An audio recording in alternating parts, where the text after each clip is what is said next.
والله نازلين علينا والله طلع حر ولع ايوه اسمعوا وعرضت نازلين علينا هذول ইরানের উপর ইসরায়েলের হামলা আর তারই পাল্টা ইরানের প্রত্যাঘাত। 200টি ফাইটার জেটে ইরানের উপর হামলা চালায় ইসরায়েল। ইসরায়েলি হামলায় ইরানের মোট 104 জনের মৃত্যু হয়, আহত হন 376 জন। পাল্টা ড্রোন হামলা চালায় ইরান ও তেল আবিবে পরপর বিস্ফোরণের ঘটনা। ইসরায়েলের রাস্তায় ক্ষয়ক্ষতির সেই চিহ্ন এখনো পড়ে রয়েছে, সেই ছবি আপনারা দেখছেন। ইসরায়েলের উপর 150টি ড্রোনের হামলা চালায় ইরান। والله نازلين علينا والله طلع حر ولع ايوه اسمعوا وعرضت نازلين علينا هذول هيو اوبا هيو نزل ইরানের উপর ইসরায়েলের হামলা আর তারই পাল্টা ড্রোন হামলা করেছে ইরানও। তেল আবিবে পরপর বিস্ফোরণের ঘটনা। ইসরায়েলের রাস্তাঘাটের ছবি আপনারা দেখছেন, সেখান থেকেই দেখা যাচ্ছে যে ধ্বংস কতটা হয়েছে। ইসরায়েলের ওপর 150টি ড্রোন হামলা চালিয়েছে ইরান। ইরানের হামলায় ইসরায়েলের 2 বাসিন্দার মৃত্যু হয়েছে, আহতের সংখ্যা 83।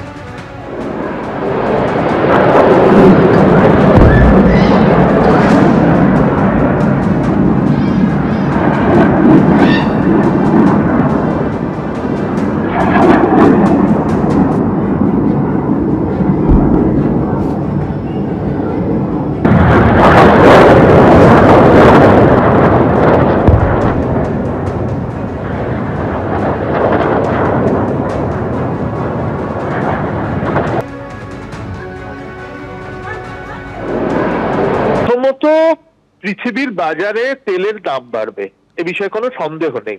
এবং আমরা দেখেছি পৃথিবীর বাজারে ক্রুড অয়েলের দাম বাড়লে আমাদের দেশে পেট্রোল ডিজেলের দাম বাড়ে। সেটা যদি ঘটে, সেটা ঘটবে, তাহলে ব্যাপক মূল্যবৃদ্ধির আশঙ্কা দেখা দিচ্ছে।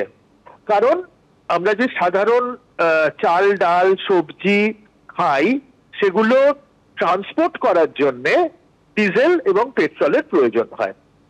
এটা একটা।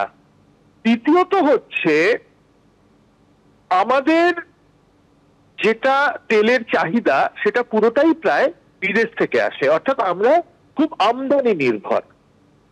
এবার আমদানির খরচ বেড়ে যাবে যদি তেলের দাম বাড়ে। আমদানির খরচ যদি বেড়ে যায়, তাহলে আমদানি রপ্তানির থেকে বেশি হয়ে যাবে। আমাদের যেটা চলতি খাত বা কারেন্ট অ্যাকাউন্ট, সেখানে একটা ঘাটতি দেখা দেবে। সেই ঘাটতি দেখা দিলে টাকার দাম পড়বে, টাকার অবমূল্যায়ন হবে। এটার ফলে শেয়ার বাজারে একটা ব্যাপক প্রভাব পড়তে পারে।